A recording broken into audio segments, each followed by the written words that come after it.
Hello everyone. তো আজকে শুরু করব স্পেকট্রাম মডার্ন ইন্ডিয়ার 5th চ্যাপ্টার, যেটা হচ্ছে expansion and consolidation of British power in India. তো ভিডিও শুরু করার আগে সবার কাছে আমার একটাই রিকোয়েস্ট যে তোমরা অবশ্যই চ্যানেলটাকে সাবস্ক্রাইব করো, আর ভিডিও লেকচার যদি ভালো লাগে তাহলে অবশ্যই একটা লাইক করো, এবং পছন্দ না হলে অবশ্যই ডিসলাইক করো, ঠিক আছে? আর আগের ভিডিওগুলো অবশ্যই দেখে নেবে, তাহলে পরবর্তী যে ভিডিওগুলো আসবে তার সঙ্গে লিঙ্ক করতে সুবিধা হবে। কারণ শুরুর থেকে জিনিসটা বুঝতে থাকলে তাহলে পরপর কী কী ঘটনা ঘটেছিল সেগুলো মনে রাখতে আরও সুবিধা হবে। তো আগের ভিডিওগুলো দেখার জন্য ডেসক্রিপশন বক্সে প্লে লিস্টের লিঙ্ক দেওয়া থাকবে, সেখান থেকে তোমরা আগের সমস্ত ভিডিওগুলো দেখে নেবে পরবর্তী ভিডিওগুলো দেখবার আগে, ঠিক আছে? এই চ্যাপ্টারে মেনলি আমরা যেটা দেখবো সেটা হলো ব্রিটিশরা কী করে তাদের টেরিটরি এক্সপ্যান্ড করেছিল। তো এই চ্যাপ্টারের মধ্যে মেনলি যে 4টে জায়গার নাম বলা হয়েছে সেটা হচ্ছে বেঙ্গল, মারাঠা মানে মহারাষ্ট্র, মহীশূর এবং শিখ মানে যেটা হচ্ছে পাঞ্জাব এরিয়া। তো এই সব এরিয়াতে ব্রিটিশরা কী করে তাদের পাওয়ারটাকে ইনক্রিজ করেছিল এবং টেরিটরি এক্সপ্যান্ড করেছিল সেই ব্যাপারে আমরা এই চ্যাপ্টারে জানবো। তবে এই চ্যাপ্টারে আমরা মেনলি যে টপিকটা দেখব সেটা হলো was the British conquest accidental or intentional. ব্রিটিশরা যে ইন্ডিয়া দখল করেছিল এটা অ্যাক্সিডেন্টাল ছিল না ইন্টেনশনাল ছিল, ঠিক আছে? মানে ওদের আগে থেকে একটি পরিকল্পনা ছিল না কি হঠাৎ করেই হয়ে গিয়েছিল। এবং when did the British period begin in India, কখন থেকে ব্রিটিশ সাম্রাজ্যের সূত্রপাত হয়েছিল ভারতবর্ষে, এবং causes of British success in India, কী কারণে ব্রিটিশরা সাকসেস পেয়েছিল ইন্ডিয়াতে ক্ষমতা বিস্তার করার জন্য। এই 3টে বিষয় আমরা এই চ্যাপ্টারে জানব। তো ফার্স্ট কোয়েশ্চেন হচ্ছে was the British conquest accidental or intentional? ব্রিটিশরা ইন্ডিয়া দখল করেছিল, সেটা কি তাদের অ্যাক্সিডেন্টাল একটা ঘটনা ছিল না ইন্টেনশনালি তারা করেছিল? তো কেউ কেউ অ্যাক্সিডেন্টালের পক্ষে যুক্তি দেয়, কেউ কেউ ইন্টেনশনালের পক্ষে যুক্তি দেয়। তো অ্যাক্সিডেন্টাল যে ব্যাপারটা তার পক্ষে যুক্তি দেওয়ার জন্য যার নাম সবার আগে উঠে আসে তিনি হলেন জন শেলি। তিনি বলেন যে ব্রিটিশদের ইন্ডিয়া দখল করার কোনো উদ্দেশ্য ছিল না, ওনারা আনইনটেনশনালি এবং অ্যাক্সিডেন্টালি ইন্ডিয়া দখল করে। কারণ সেই সময় ব্রিটিশরা যে ইন্ডিয়াতে এসেছিল তারা মূলত ট্রেড করার জন্য এসেছিল, কিন্তু তাদের যে প্রফিট ম্যাক্সিমাইজ করার যে ডিজায়ার সেটা ফুলফিল হচ্ছিল না। সেই কারণে তারা প্রফিট ম্যাক্সিমাইজ করতে শুরু করে। আর এখানকার মানে ইন্ডিয়ার যে পলিটিক্যাল টার্ময়েল তার মধ্যে ওরা নিজেরাই ঢুকতে বাধ্য হয়েছিল, মানে ওরা নিজেরাই ঢুকতে চায়নি, ব্রিটিশরা নিজেরা ঢুকতে চায়নি, ওদেরকে ঢুকতে বাধ্য করা হয়েছিল। আর এই সিচুয়েশনটা ইন্ডিয়ার ভেতরের যে লোকেরা তারাই সৃষ্টি করেছিল। তো এই পলিটিক্যাল টার্ময়েলের মধ্যে ঢুকেছিল এবং তারা ফোর্স হয়েছিল অ্যাকোয়ার করার জন্য টেরিটরি দখল করার জন্য বা বাড়ানোর জন্য ওরা ফোর্সড হয়েছিল, নিজেরা ইচ্ছে করে করতে চায়নি। তো ইন্টেনশনালের মধ্যে যারা আছে তারা মূলত ইন্ডিয়ান। তারা বলে যে British came to India with the clear intention to establish a large and powerful empire.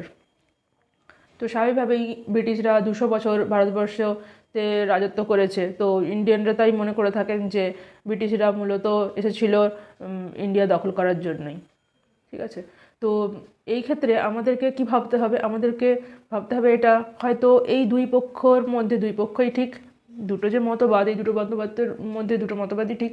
হয়তো ব্রিটিশরা ট্রেড করার জন্যই ভারতবর্ষে এসেছিল, কিন্তু তারপরে এখানে ইন্টারনাল যে সব অবস্থা দেখে তাদের মনে হলো যে এখানকার টেরিটরিটা অ্যাকোয়ার করা যায়, টেরিটরি দখল করা যায়, রাজত্ব করা যায়। তো সেই হিসেবে তারা দখল করতে শুরু করে টেরিটরি এবং রাজত্ব করতে থাকে।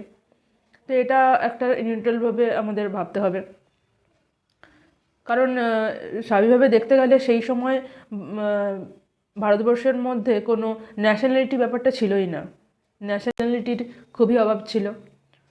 ছোটো ছোটো যেসব রুলাররা রয়েছে যারা রাজত্ব করতো ছোটো ছোটো এরিয়া জুড়ে, তারা একে অপরের মধ্যে সারাদিন লড়াই করতেই ব্যস্ত থাকতো, ওদের আর অন্য কোনো কাজকর্ম ছিল না।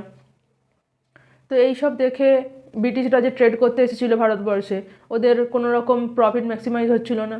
তখন কোনো এক রকম বাধ্য হয়েই হয়তো তারা ইন্টারনাল যে পলিটিক্স ইন্ডিয়ার তার মধ্যে ঢুকে যেতে বাধ্য হয়েছিল। আর এই বাধ্য হওয়ার জন্যই তারা আস্তে আস্তে টেরিটরি অ্যাকোয়ার করতে শুরু করে, দখল করতে শুরু করে, ঠিক আছে, প্রফিট বাড়ানোর জন্য।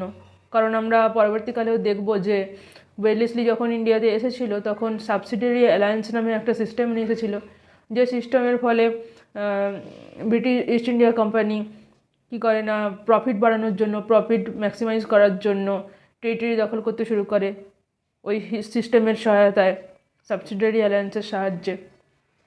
এরপরে যখন 1813 সালে চার্টার অ্যাক্ট আসে, যে সময় ইস্ট ইন্ডিয়া কোম্পানির মনোপলি একদম শেষ করে দেওয়া হয়েছিল, তখন যাতে প্রফিট বাড়ানো যায়, তখন ওরা এক্সট্রা টেরিটরি দখল করতে শুরু করে শুধুমাত্র প্রফিট বাড়ানোর জন্য। ঠিক আছে, এরপরে যখন ইস্ট ইন্ডিয়া কোম্পানির পুরোই মনোপলি শেষ হয়ে যায়, পুরোই তাদের ক্ষমতা শেষ হয়ে যায়, 1857 সালে যখন ব্রিটিশরা ইন্ডিয়া দখল করে, মানে ব্রিটিশদের হাতে যখন পুরো পাওয়ারটা চলে আসে, তখন ইন্ডিয়ার সমস্ত টেরিটরি যেসব ইস্ট ইন্ডিয়া কোম্পানি দখল করেছিল বা আরও কিছু, পুরো ইন্ডিয়া জুড়েই ব্রিটিশরা তাদের ক্ষমতা তৈরি করে নেয়, পাওয়ার তৈরি করে নেয় এবং 200 বছর ধরে রাজত্ব করতে শুরু করে। নাও নেক্সট কোয়েশ্চেন হলো, when did the British period begin in India? ইন্ডিয়াতে ব্রিটিশ পিরিয়ডের সূচনা কবে থেকে হয়েছিল? তো বইতে 3টে সময়কালের কথা বলা হয়েছে। প্রথমটা হচ্ছে 1740। তো যখন অ্যাংলো ফ্রেঞ্চ স্ট্রাগল চলছিল ইন্ডিয়াতে, মানে Anglo French struggle for supremacy in ইন্ডিয়ায়, তো সেই সময় থেকে মনে করা হচ্ছে যে ব্রিটিশ পিরিয়ডের সূচনা হয়েছিল, বিগিন হয়েছিল।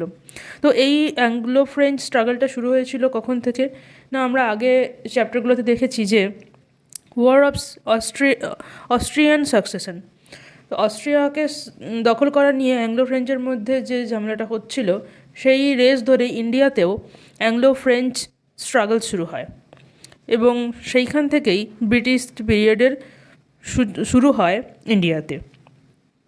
সেকেন্ড পয়েন্টে বলছে যে 1757 সালে কী হয়েছিল না, ব্যাটেল অফ পলাশির যুদ্ধ বেঙ্গলে, যেখানে ব্রিটিশরা বাংলার নবাবকে পরাজিত করে এবং সেই সময়কাল থেকেই ব্রিটিশ পিরিয়ডের সূচনা হয়। মানে ব্যাটেল অফ পলাশির পর থেকেই ব্রিটিশ পিরিয়ডের সূচনা হয় বলে ধরা হয়।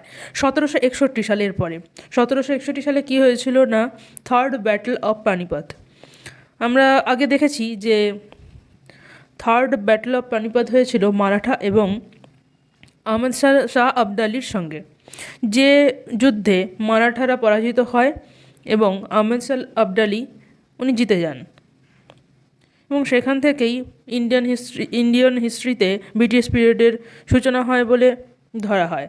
তবে যতদূর মনে হয় যে সেই থার্ড ব্যাটেল অফ পানিপথের পর কি মারাঠারা একদমই নিশ্চিহ্ন হয়ে গিয়েছিল, সেটা তো নয়, কারণ মারাঠারা তখনও পর্যন্ত ক্ষমতাশালী ছিল, শক্তিশালী ছিল, কিন্তু সেই যুদ্ধে হয়তো মারাঠারা হয়তো জয়লাভ করতে পারেনি। তবে আমার মতে মনে হয় যে হয়তো ব্রিটিশরা ভারতবর্ষ দখল করতে শুরু করেছিল এবং তাদের ক্ষমতার প্রভাব বিস্তার করতে পেরেছিল ব্যাটেল অফ পলাশির পর থেকেই, মেনলি ব্যাটেল অফ বক্সারের পর থেকেই ব্রিটিশ ক্ষমতার ব্রিটিশদের যে প্রভুত্ব, যে ক্ষমতার প্রসারটা শুরু হয়ে যায়। কিন্তু বইতে দেওয়া রয়েছে যে এই 3টে পয়েন্ট সেই জন্য এখানে ডিসকাস করলাম। নেক্সট হচ্ছে causes of British success in India, general কিছু কজ। তো ফার্স্ট পয়েন্ট হচ্ছে superior arm, military and strategy. আমরা আগে থেকেই দেখেছি যে ব্রিটিশদের মডার্ন সব আর্মামেন্ট থাকতো, গান থাকতো, সব উন্নত ধরনের মডার্ন টেকনোলজির সমস্ত অস্ত্রশস্ত্র থাকতো, তাই ওখানকার যেসব আর্ম সেগুলো সুপিরিয়র হতো, মিলিটারিও সুপিরিয়র এবং তাদের নির্দিষ্ট স্ট্র্যাটেজি থাকতো। নেক্সট হচ্ছে better military discipline and regular salary. Military যে সৈন্যবাহিনী ছিল তাদের মধ্যে একটা ডিসিপ্লিন ছিল, একটা বেটার মিলিটারি ছিল, তাদের একটা ভালো সৈন্যদল ছিল ব্রিটিশদের, এবং রেগুলার স্যালারি দেওয়া হতো, কারণ তারা ফাইন্যান্সিয়ালভাবে, অর্থনৈতিকভাবে খুবই উন্নত ছিল, একটা ফাইন্যান্সিয়াল সাউন্ড তারা ছিল, যেখান থেকে তারা টাকা স্যালারি হিসাবে তারা দিতে পারতো।